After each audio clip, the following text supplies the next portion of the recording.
지금부터 내가 해주는 얘기 들어주겠니?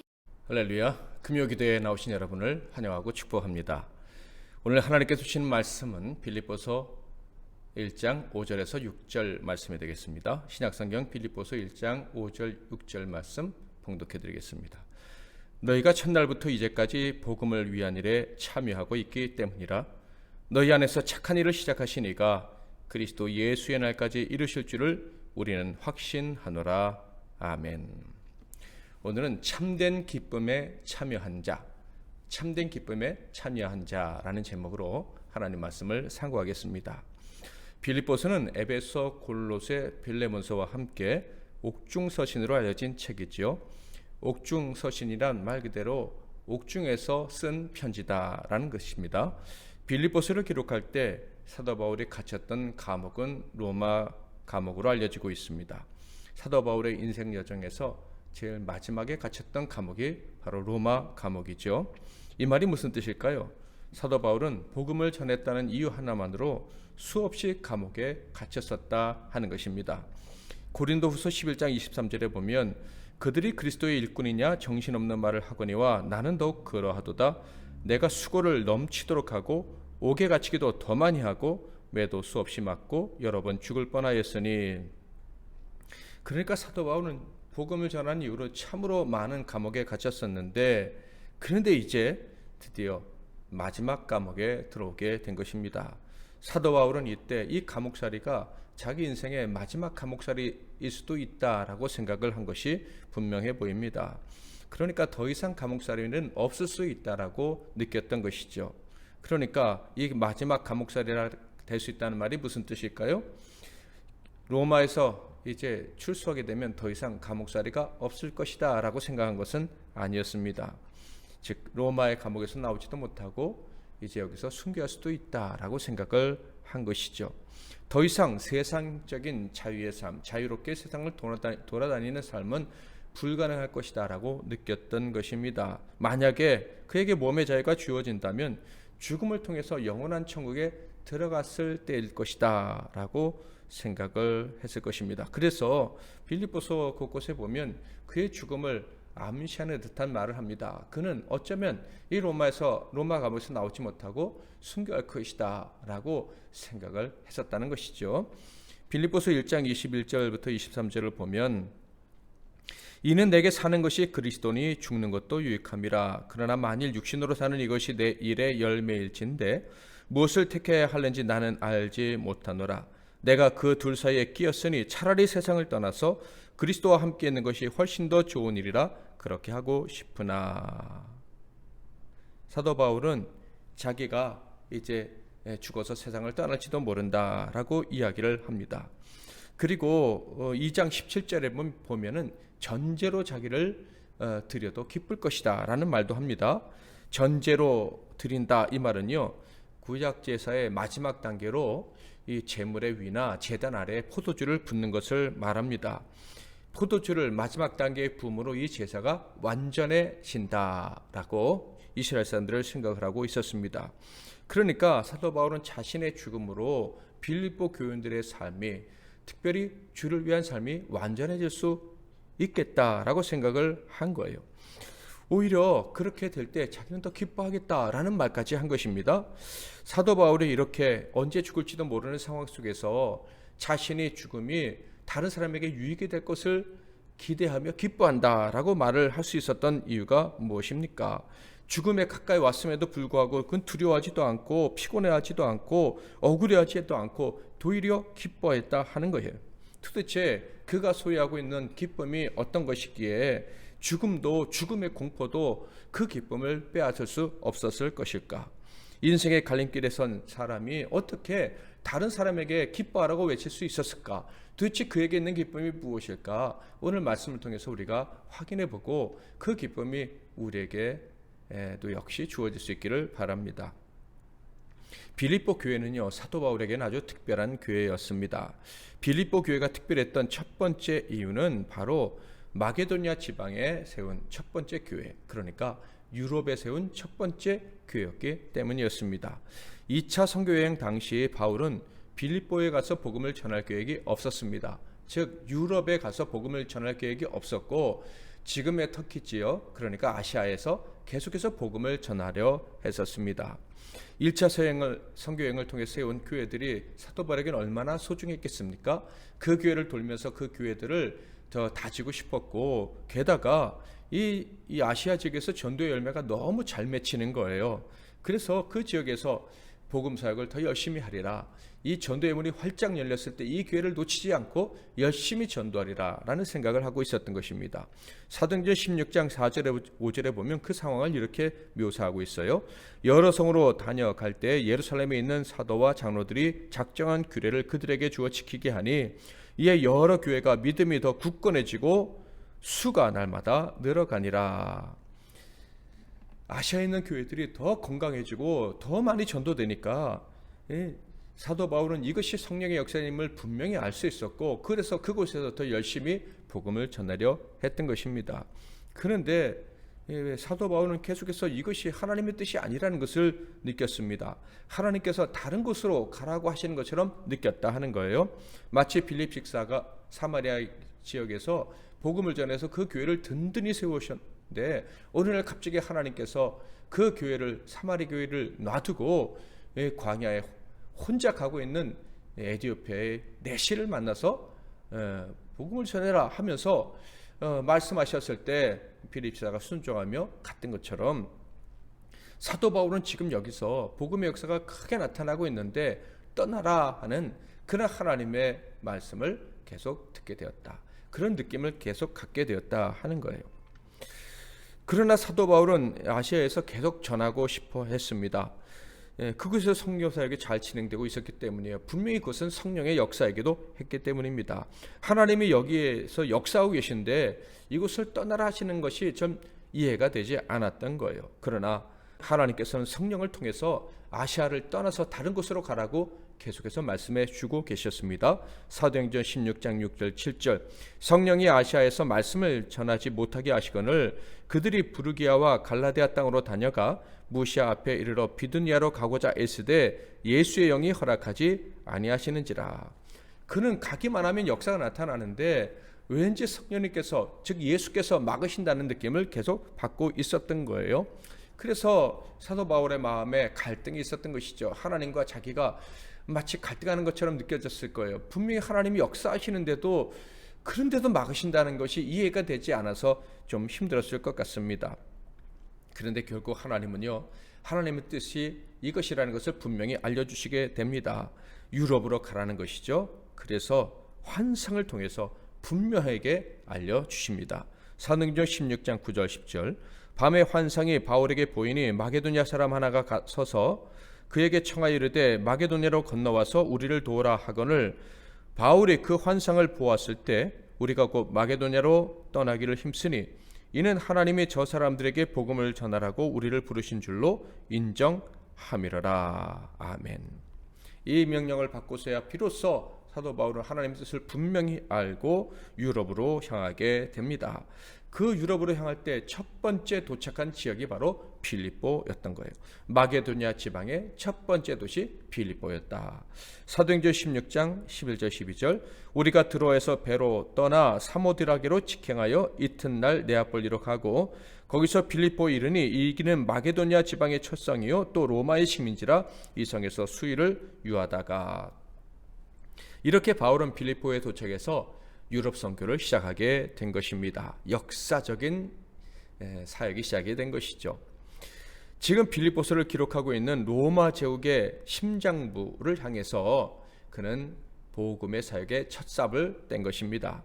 즉 로마를 통해 온 세상에 복음을 전하시려는 하나님의 광대한 뜻에 서막을 연 것이죠. 여기서 우리는 한 가지 교훈을 꼭 받고 넘어가야 될 필요가 있겠습니다. 그것은 하나님의 뜻에 대해서 함부로 결론을 내려서는 안 된다 하는 거예요.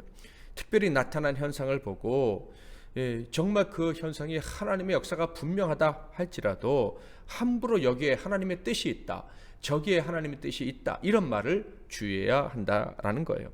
사도 바울의 입장에서 아시아에서의 선교 사역은 놀라운 것이었습니다.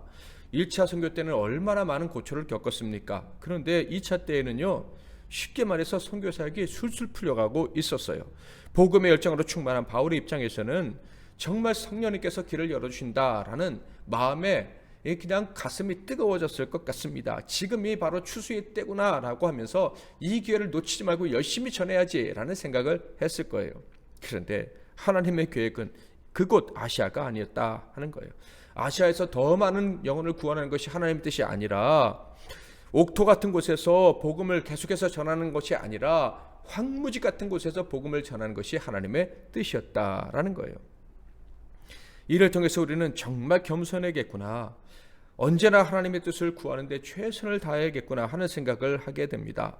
형통할 때 더욱더 겸손하게 하나님의 뜻을 구해야지, 형통하다고 하나님의 역사가 나타났다고 이것이 하나님의 뜻이라고 그냥 거기서 앉아있으려 해서는 절대 안 된다. 이곳에 집을 짓고 평생 살아야지 라는 생각을 해서는 안 되겠구나 하는 생각을 하게 됩니다. 아무리 내 생각이 여기에 하나님 뜻이 있는 것 같다 할지라도 마음을 활짝 열고 하나님의 뜻을 겸손히 구하는 자세가 꼭 필요하다 하는 것을 배우게 됩니다.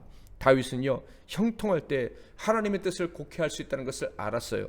그래서 형통할 때 내가 어리석게 선택해서 결국 흔들리는 일이 없었으면 좋겠다라는 마음으로 이렇게 고백하죠. 시편 30편 6절, 내가 형통할 때에 말하기를 영원히 흔들리지 아니하리라 하였도다. 사랑하는 성도 여러분, 저와 여러분, 우리 MBC 나는 교회는 언제나 하나님 앞에 겸손할 수 있기를 바랍니다. 누구보다도 하나님의 인도하심에 민감할 수 있기를 바랍니다. 평생 그의 인도하심만 따라갈 수 있기를 바랍니다. 아무리 이 길이 완벽한 하나님의 뜻인 것처럼 보여도 이 미련한 자가 얼마나 쉽게 오판할 수 있는지를 늘 고백하면서 하나님의 뜻을 구할 수 있기를 바랍니다. 우리 교회와 우리 성도님들 각자가 늘 이렇게 겸손히 하나님의 뜻을 구해서 분명한 하나님의 인도하심만을 받고 갈 수 있기를 주님의 이름으로 축복합니다. 빌립보 마게도냐 지방으로 가라는 하나님의 말씀에 이 바울은 참 놀라움을 느꼈을 것입니다. 아시아에서 사역을 말리실 때 참 답답했지만, 그러나 하나님의 뜻을 알게 되자 그 놀라우신 뜻에 그저 순종하여 달려가기 시작합니다. 하나님의 뜻을 분명히 알자 처음에는 놀랐지만 답답함이 금방 풀렸어요. 왜냐하면 그의 마음은 순종하는 열정으로 가득 차 있었기 때문에요. 답답함이 풀리자 희망이 솟아오르게 됩니다. 그래서 그는요, 주저하지 않고 열심히 달려가기 시작합니다. 사도행전 16장 10절을 한번 다시 볼까요? 바울이 그 환상을 보았을 때 우리가 곧 마게도냐로 떠나기를 힘쓰니 이는 하나님이 저 사람들에게 복음을 전하라고 우리를 부르신 줄로 인정함이로라. 이렇게 하나님의 뜻을 알자 그는 주저하지 않고 지금 잘 되고 있는 땅을 떠나서 마게도냐 빌립보를 향해 떠나게 됩니다. 16장 사도행전 16장 11절 12절에 보면 우리가 드로아에서 배로 떠나 사모드라게로 직행하여 이튿날 네아폴리로 가고 거기서 빌립보에 이르니 이는 마게도냐 지방의 첫 성이요 또 로마의 식민지라 이 성에서 수일을 유하다가 바로 떠나서 빌립보에 도착했습니다. 그런데 이 빌립보는요, 그냥 단순한 그리스의 도시 마게도냐 지방에 있는 그런 도시가 아니었습니다. 성경에는 로마의 식민지라고 되어 있지만 실상은 단순히 그 로마의 식민지로 볼 수 없는 도시였습니다. 이스라엘처럼, 예루살렘처럼 로마의 식민지이지만 이 이스라엘 민족 속으로 똘똘 뭉쳐서 언젠가는 우리가 해방되어야 돼, 이런 생각, 로마인보다 우리가 더 위대한 족속이야, 이런 생각으로 뭉쳐있는 그런 도시와는 완전히 다른 분위기였다 하는 거예요. 그냥 이 빌립보는요, 로마 제국의 한 도시, 로마와 같은 도시다라고 볼 수가 있었습니다. 그러니까 유럽에서 최초로 복음을 전하게 된 바울은요, 이 로마의 식민지로 있는 그리스인들에게 복음을 전한 게 아니라 그냥 로마인에게 복음을 전했다 하는 것입니다. 빌립보가 로마와 다름없었던 이유는요, 역사를 통해서 확인할 수가 있는데, 빌립보는 그리스의 황제였죠. 알렉산더의 아버지 빌립이 세운 도시입니다. 빌립의 이름을 따서 빌립보라 이렇게 이름을 정했던 것이죠. 그런데 이 그리스가 로마와의 전투에서 패배해서 168년에 기원전 168년 주전 168년이죠. 로마의 도시가 되고 맙니다. 로마의 식민지가 되었죠. 그 로마는 주 42년과 30년에 대대적인 이주 정책을 핍니다. 그러니까 두 번에 걸쳐서 로마인들을 이 빌립보로 보내서 거기에 거주시켰다. 그런데 이 로마 사람들, 그러니까 빌립보로 거주한 로마 사람들은 아주 특별한 사람들이 있는데요. 퇴역 군인들이었어요. 그러니까 아주 골수 로마인들이다라는 거예요. 이를 통해서 빌립보는 완전히 로마의 도시로 바뀌어버리게 됩니다. 그래서요, 사도 바울이 빌립보에 도착했을 때 이 빌립보 사람들은요, 자신들이 로마인이라는 자부심이 대단했었다고 합니다. 아주 강력한 특권 의식을 가지고 있었다는 거예요. 바로 그곳으로 하나님이 사도 바울을 보내신 것이죠. 로마 시민이라는 특권 의식보다 더 강력한 천국 시민 의식을 심어주시려고 사도 바울을 보내셨던 거예요. 그 결과 하나님과 바울에게 기쁨을 안겨주는 멋진 교회, 하나님의 나라가 그곳에 세워지게 된 것입니다. 그런데 이 귀한 교회가 세워지기까지는 결코 간단하지가 않았죠. 아시아에서 복음을 전했다면 당하지도 않아도 될 힘든 일들을 사도 바울이 당했다라는 것입니다. 당연히 수없이 당해왔던 일, 감옥에 갇히는 일까지 당하게 됩니다. 이 빌립보에서 사도 바울이 복음을 전할 때 가장 먼저 복음을 받은 사람은 루디아라는 여인, 자주장사, 곧 자색 옷감을 장사하는 파는 여인이었습니다. 이 여인을 어디서 만났냐 하면 바로 강가에서 만났는데, 사도 바울은요, 이 빌립보에 도착했을 때 복음을 전할 곳은커녕 안식일에 기도할 회당도 찾을 수가 없었습니다. 유대인들이 그곳에 있었음이 분명한데 유대인들이 많이 흩어져 살았기 때문에 분명 빌립보에도 있었을 거예요. 그런데 그곳에 회당이 없었다라는 것입니다.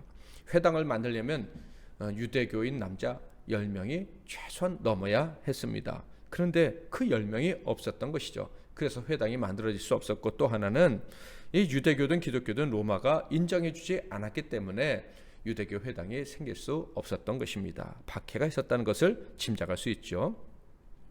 사도행전 16장 13절에 보면 안식일에 우리가 기도할 곳이 있을까 하여 문 밖 강가에 나가 거기 앉아서 모인 여자들에게 말하는데, 바울은 안식일에 기도할 곳을 찾지 못해서, 회당을 찾지 못해서 결국 강가로 나갔는데 바로 거기서 여인들을 만난 것이고, 그 여인들 중에 루디아를 만난 것입니다.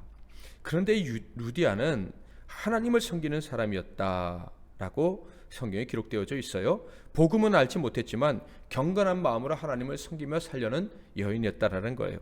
그래서 강가에 나와 안식일에 경건의 시간을 보내려 했는데 바로 거기서 사도 바울과 만나서 사도 바울을 통해서 복음을 받는 기적을 경험하게 된 것입니다. 그곳에서 복음을 들은 이 루디아가 예수를 영접하고 그의 집에서 빌립보 교회가 시작이 됩니다. 사도행전 16장 14절 15절, 두아디라시에 있는 자색 옷감 장소로서 하나님을 섬기는 루디아라 하는 한 여자가 말을 듣고 있을 때 주께서 그 마음을 열어 바울의 말을 따르게 하신지라. 그와 그 집이 다 세례를 받고 우리에게 청하여 이르되, 만일 나를 주 믿는 자로 알거든 내 집에 들어와 유활하고 강권하여 머물게 하니라. 여기서 엉뚱한 질문을 좀 하나 하고 넘어가고 싶은데요. 왜 처음 믿음 사람이 루디아였을까 하는 거예요. 그것은 바로 빌립보가 전통적으로 목회 중심 사회였기 때문에 이렇게 됐을 가능성이 높다라고 봅니다. 그래서 빌립보 교회에 보면 유독 여자 신자들이 많았다는 것을 알게 되는데, 빌립보 4장 2절 3절에 보면 빌립보 교회에 대한 사도 바울의 인사말이 있습니다. 그런데 여기 여자들이 참 많이 등장해요. 내가 유오디아를 권하고 순도교를 권하노니 주 안에서 같은 마음을 품으라. 둘 다 여자입니다. 또 참으로 나와 멍에를 같이 한 네게 구하노니 복음에 나와 함께 힘쓰던 저 여인들을 돕고, 또한 클레멘드와 그 외에 나의 동력자들을 도우라. 그 이름들이 생명책에 있느니라. 이를 통해서 우리 하나님은 남녀를 차별하지 않으시는구나, 또 어떤 도시에 살고 있든지 그 도시의 문화를 존중하시고 이용하셔서 복음을 받아들이게 하시는구나 하는 것을 알 수가 있습니다. 자, 이렇게 놀라운 방식으로 빌립보 교회가 시작이 되었어요. 그런데 앞서 말씀드린 것처럼 그 과정은 결코 쉽지가 않았죠. 어느 날 바울과 실라가 기도하러 가는데 갈 때마다 귀찮게 하는 귀신 들린 여종이 있었습니다. 그래서 어느 날 참다 못해 그 여종에서 귀신을 몰아냈죠. 예수의 이름으로 귀신아 물러가라 라고 명했더니 귀신이 도망가고 말았습니다. 그러자 그 귀신 들린 여종으로 점을 쳐서 돈을 벌던 주인이 분노해서 사도 바울과 실라를 고발합니다. 자신들의 풍속을 해친다는 거짓 고발을 해가지고 옥에 갇히게 했던 것이죠. 사도행전 16장 22절 23절 무리가 일제 일어나 고발하니 상관들이 옷을 찢고 벗기고 매로 치라 하여 많이 친 후에 옥에 가두고 간수에게 명하여 든든히 시키라 하니, 사실 사도 바울은 로마 시민권을 가지고 있었기 때문에 맞지도 않고 갇히지도 않을 수도 있었습니다. 그런데 그냥 묵묵히 맞고 있었어요. 신라 때문에 그랬는지 그 고난을 쓴 이유를 정확히는 알 수 없지만 그저 묵묵히 고난을 당한 거예요. 그런데 그 밤에 놀라운 일이 일어났죠. 사도행전 16장 25절 26절 한밤중에 바울과 실라가 기도하고 하나님을 찬송하며 죄수들이 듣더라. 이에 갑자기 큰 지진이 나서 옥토가 움직이고 문이 곧 다 열리며 모든 사람의 매인 것이 다 벗어진지라. 사도 바울은 자신의 육신을 위해서 인간적인 권한을 사용하지 않았을 뿐만 아니라 언제나 하나님의 영광을 올려드리는 일에 최선을 다했습니다. 그냥 억울한 일을 당해도 낙심하기는커녕 하나님을 향해 찬양하고 기도하기를 쉬지 않았어요. 그러자 기적이 나타난 거예요. 옥토가 흔들리고 지진이 나고 죄수들의 있던 이 착고가 다 풀리고 옥문이 다 열려버린 것입니다. 그러자 간수가 당연히 죄수들이 다 도망간 줄 알고 자기를 하려 했죠. 그런데 사도 바울이 말렸습니다. 그리고 아무도 도망가지 않았다는 그 기적 같은 현상을 간수가 직접 보라고 이야기를 하죠. 그러자 간수가 무릎을 꿇고 질문하고 이에 사도 바울이 대답을 합니다. 그 유명한 대화 들어보실까요?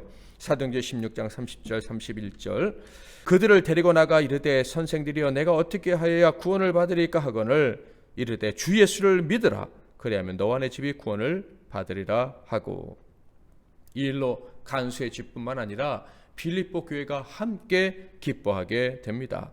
바울의 순종 그리고 박해 억울한 일을 당하고 육신의 고통을 당한 그 일이 그 도시의 사람들에게 그 믿는 자들에게 큰 기쁨을 안겨준 것입니다. 이전에 알지 못했던 기쁨이었습니다. 하나님의 영이 함께 하신다는 기쁨, 신령한 복이 우리의 것이 되었다는 기쁨, 무엇이든지 합력해서 선을 이루게 하시는 하나님이 우리 편이시라는 기쁨, 하늘의 기쁨이 그들에게 임한 것이죠. 그리고 그 기쁨과 함께 빌립보 교회가 건강하게 성장하게 된 것입니다. 빌립보서 1장 1절에 보면 그 교회가 얼마나 건강하게 성장했는지 알려주는 표시가 하나 있습니다. 그리스도 예수의 종 바울과 디모데는 그리스도 예수 안에서 빌립보에 사는 모든 성도와 또한 감옥들과 집사들에게 편지하노니 많은 일꾼들이 세워졌다는 것을 알 수가 있습니다. 사도 바울은 그들을 생각할 때마다 기뻤습니다. 심지어 감옥에 있음에도 지금 자기의 생애가 끝날지도 모르는 그런 상황에 직면해 있음에도 불구하고 빌립보 교인들을 생각할 때마다 그 마음의 기쁨이 차올랐습니다.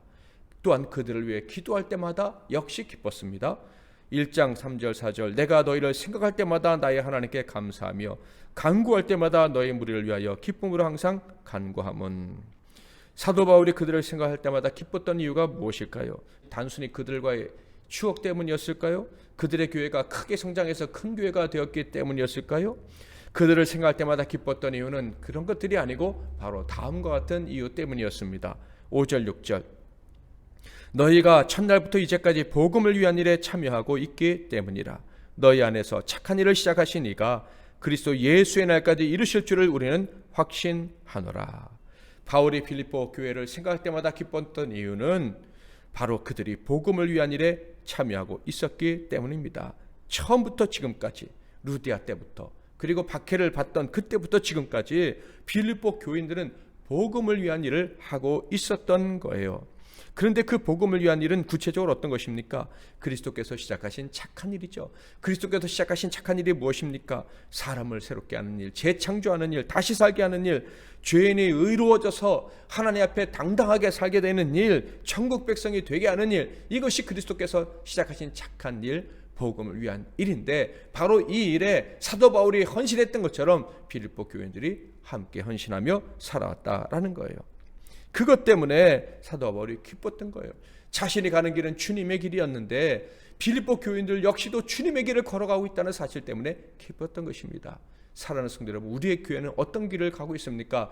여러분은 성도 한 사람 한 사람은 어떤 길을 가고 있습니까? 이 땅의 교회들은 어떤 길을 가고 있다고 생각하고 있습니까? 우리가 주님의 길을 걸어가야, 착한 일을 하며 살아가야, 주님의 일을 하며 살아가야 하나님의 기쁨이 되고 우리가 서로를 생각할 때마다 기뻐할 수가 있는 거예요. 사도 바울은 자신과 함께 주님의 길, 그 길을 걸어가는, 복음을 위한 길을 걸어가는 이 빌립보 교인들 때문에 기쁨이 넘쳤던 거예요. 그래서 빌립보서에는요, 무려 16번이나 기쁨이란 단어를 사도 바울이 사용하고 있습니다. 그래서 빌립보서를 기쁨의 서신이라는 별명을 달아 부르기도 하죠. 사도 바울에게는 이 착한 일, 복음을 위한 일에 참여한 자들 때문에 기뻐했는데, 그렇게 기뻐할 수 있는 이유가 또 있었습니다. 7절, 내가 너희 물을 위하여 이와 같이 생각하는 것이 마땅하니 이는 너희가 내 마음에 있음이며 나의 매음과 복음을 변명함과 확정함에 너희가 다 나와 함께 은혜에 참여한 자가 됨이라. 아멘. 복음을 위한 일에 참여하는 것, 그리스도께서 시작하신 착한 일을 하는 것, 사람을 살리는 일을 하는 것, 그것은 바로 은혜에 참여하는 일이기 때문에 사도 바울이 기뻐했던 것입니다. 그러니까 그리스도의 착한 일에 동참한 자, 복음을 위한 일에 참여한 사람들은 바로 은혜에 참여한 사람들이라는 거예요. 빌립보 교인들이 복음을 위한 착한 일에 참여했으므로 그들은 은혜를 받아 누리게 될 것입니다. 언제나 합력해서 선을 이루시는 은혜, 아무리 부족해도 불쌍히 여겨주시는 하나님의 은혜, 그 은혜를 받아 누리며 살 것을 생각하니 사도 바울이 기쁘고 즐거웠던 거예요. 또한 그들이 그 은혜를 받아 누림으로 또한 그 은혜를 베풀며 살아가게 될 것을 인해서 기뻐했던 것입니다. 불쌍히 여기심을 받을 뿐만 아니라 서로를 불쌍히 여기고 자기를 자랑하지 않고 육신을 자랑하지 않고 그리스도만 자랑하며 살게 될 것을 인해서, 그렇게 함으로 그들이 화목의 종이 될 것을 기뻐하면서 사도 바울은 가슴속으로부터 기뻐한다고 고백할 수가 있었던 것이죠. 사도 바울은 그들을 생각할 때, 그들이 은혜 받고 은혜로 살 것을 생각할 때마다 그는 기뻐하면서 자신이 죽어도 기뻐할 것이다, 자신의 피가 너희를 위한 전제로 바쳐져도 나는 기뻐할 것이다 라고 이야기를 합니다. 자신의 죽음이 헛되지 않을 것을 그는 믿었던 거예요. 왜? 그들은 이미 은혜의 삶을 살고 있으니까. 어떤 은혜의 삶을 살고 있습니까? 빌립보서 2장 16절 18절 다시 한번 볼까요? 생명의 말씀을 밝혀 나의 다름질이 헛되지 아니하고 수고도 헛되지 아니하므로 그리스도의 날에 내가 자랑할 것이 있게 하려 함이라. 만일 너희 믿음의 재물과 섬김 위에 내가 나를 전제로 드릴지라도 나는 기뻐하고 너희 무리와 함께 기뻐하리니 이와 같이 너희도 기뻐하고 나와 함께 기뻐하리라. 빌립보 교인들이 어떻게 살고 있습니까? 믿음의 재물과 섬김으로 살아가고 있어요. 그러니까 그들은 이미 은혜를 받았을 뿐만 아니라 은혜를 베풀면서 살아가고 있는 거예요. 그들이 복음에 참여함으로 그들의 삶은 이미 은혜가 가득한 은혜의 종, 긍휼의 종의 삶을 살고 있었다 하는 거예요. 그러니 사도 바울이 죽는다 할지라도 조금도 억울하지가 않은 거예요. 자기가 은혜를 받은 것처럼 이 백성들이 은혜를 누리고 있으니, 빌립보 교인들이 은혜를 누리고 있으니 자신의 죽음이 헛되지 않다는 생각에 기뻐하고 즐거워하고 있는 것이고, 빌립보 교인들이 이미 은혜를 알므로 자신이 죽는다 할지라도 순교한다 할지라도 낙심하지 않고 망하지 않고 오히려 더 은혜를 베풀며 살아갈 줄을 알고 그는 기뻐하고 기뻐할 수 있었던 것입니다. 사랑하는 성도 여러분, 저와 여러분 모두가 오직 복음을 위해 살 수 있기를 바랍니다. 복음을 위한 삶에 참여해서 절대 벗어나지 않기를 바랍니다. 그 삶은요, 어떤 값을 치르더라도 가치 있는 삶입니다. 그 가치를 알고 살아가는 저와 여러분 되었으면 좋겠습니다. 그렇게 살 때 우리는요, 언제나 은혜를 누리게 될 거예요. 세상에 줄 수 없는 기쁨을 만끽하며 살아가는 그 은혜가 넘치는 삶이 바로 우리의 삶이 될 것입니다. 바라기는 우리의 삶이 이 복음을 위한 삶에서 한 발자국도 떨어지지 않기를 간절히 소망합니다. 언제나 복음을 생각하며 살기를 바랍니다. 복음을 위해 어떻게 살아야 될지 오늘 또 고민할 수 있는 저와 여러분이 되기를 바라고, 그를 위해서 헌신할 수 있기를 바랍니다. 착한 삶, 복음을 위한 삶, 그리스도의 길을 걸어가는 저와 여러분이 되기를 바랍니다. 그러므로 말미암아 저희들의 삶에는 언제나 은혜를 받고 은혜를 나누는 섬김의 삶이 펼쳐지게 될 것입니다. 빼앗기지 않는 참된 기쁨을 만끽하게 될 것입니다. 사랑하는 성도 여러분, 오늘도 기쁘시죠? 앞으로 늘 기쁘고 우리가 만날 때마다 또 기쁘고 하나님의 뜻대로 사는 삶이 기뻐서 천국 갈 때까지 그 누구에게도 기쁨을 빼앗기지 않고 환경도 우리의 기쁨을 빼앗을 수 없다 고백하며 살아갈 수 있기를 축복합니다. 내 마음의 주를 향한 사랑이 찬양하고 기도하겠습니다. 내 마음의 주를 향한 사랑이 나의 말엔 주가 주신 진리로 나의 눈에 주의 눈물 채워주소서.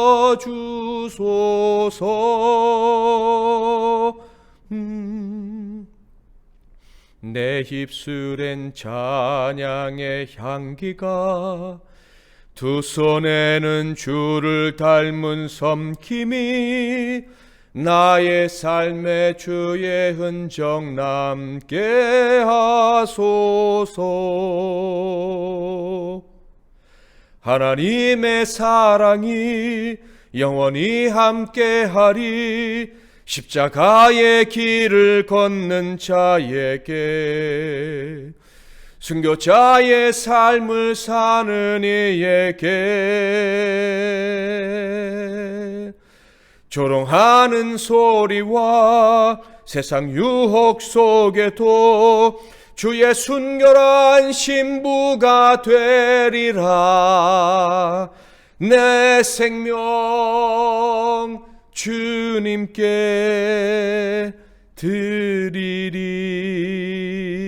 드리리. 사랑하는 성도 여러분, 우리는 이미 참된 기쁨을 살 수 있는 모든 기회를 제공받았습니다. 오늘도 복음을 위해서 어떻게 살아야 되는지 고민하고 그 삶을 살아감으로 빼앗을 수 없는 기쁨, 참된 기쁨에 늘 푹 잠겨서 살아갈 수 있기를 바랍니다. 말씀 붙잡고 기도하시고 승리하시는 하루, 기쁨이 넘치는 저녁 되시기를 바랍니다. 하나님 아버지, 우리를 불러주시고 세상이 알 수 없는, 세상이 누릴 수 없는 참된 기쁨을 누리게 해주시니 감사합니다. 이 이기적인 자, 자격 없는 자가 복음을 받고 복음을 위해 살게 하심으로, 그 복음 때문에 은혜를 누리고 은혜를 베풀게 하심으로 세상이 줄 수 없는 기쁨을 누리게 하시니 감사합니다. 평생 우리가 복음을 위해 삶으로, 은혜를 받은 자답게 은혜를 베풀며 삶으로 더욱더 기뻐하기를 소망합니다. 우리 성도들의 가슴 속에 기쁨이 넘치게 하시고,